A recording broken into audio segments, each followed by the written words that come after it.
Good morning. It's Wednesday, June 4th. And this morning I want to talk about an organization that is determined to get food into the people in Gaza because the Israelis have blockaded that area for a long, long time, even though a couple of weeks they did allow food to get into the region. And there are many times that when Israel has allowed food to get into the region, that food has been stolen by members of Hamas and other groups, and has not reached the population that lives within the area of Gaza. And this group that has been formed is called the Freedom Flotilla Coalition. And it has sent one of its vessels to deliver humanitarian aid to Gaza. And I think that's fine that they have put together a group that wants to feed the people of Gaza. Isn't it amazing that the people of Gaza who are starving are not being so well supported by the rest of the world? Why is that? Why is it that the people in Gaza are not being supported by many, many nations in the world? Is it because they are not doing things correctly? Is it just because they are associated with the area around Israel? So this aid that's being delivered to the people in Gaza is not a charity. It's a non-violent, direct action to challenge Israel's illegal siege and escalating war crimes. So Israel is being blamed because the people in Gaza are starving. The people in Gaza can't take care of themselves. So there are United Nations agencies and major aid groups that say Israel's restrictions and the breakdown of law and order and widespread looting make it extremely difficult to deliver aid to Gaza so that the 2 million inhabitants there can be fed. Is it Israel's job to defend those food deliveries? Is it Israel's fault that there's a breakdown of law and order in the region? If they are so worried about these people, the UN and those other organizations, why don't they send armies in there to protect the people who live in Gaza?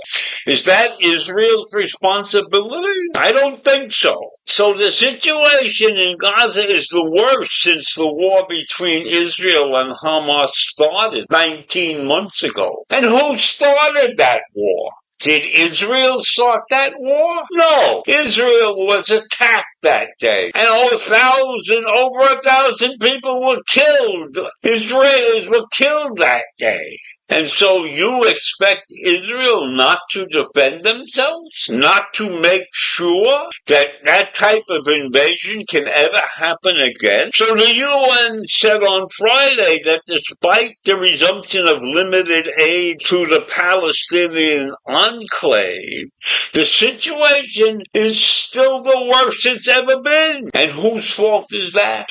If these people were civilized and allowed Israel to exist safely, there wouldn't be this kind of problem. So Israel, after much global pressure, ended an 11-week blockade on Gaza on May 19th and allowed extremely limited UN-led operations to resume. Is Israel responsible for that? If the UN wants to have operations, they can go in there and have operations. But the problem is they don't want to do it either. So they blame Israel. Israel is a scapegoat in this situation. So the other day, a new avenue for aid distribution was launched. The Gaza Humanitarian Foundation. And that was backed by the United States and by Israel. But the UN and international aid groups are refusing to work with that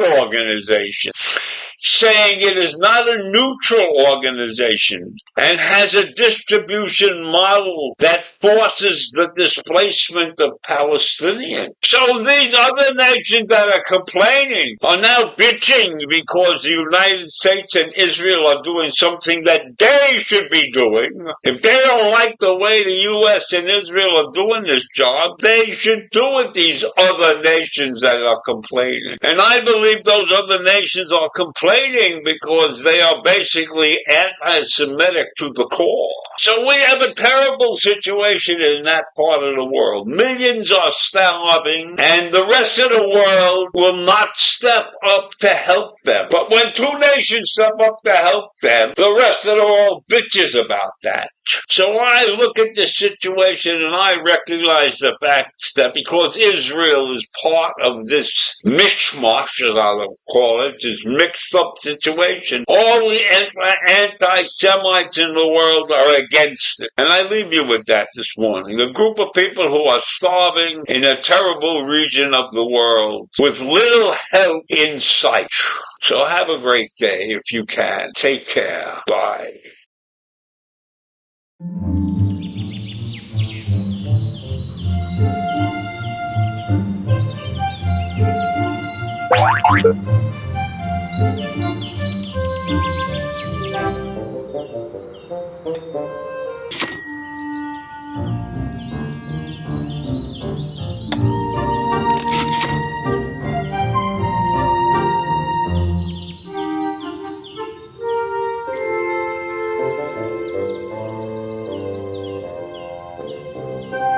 Thank you.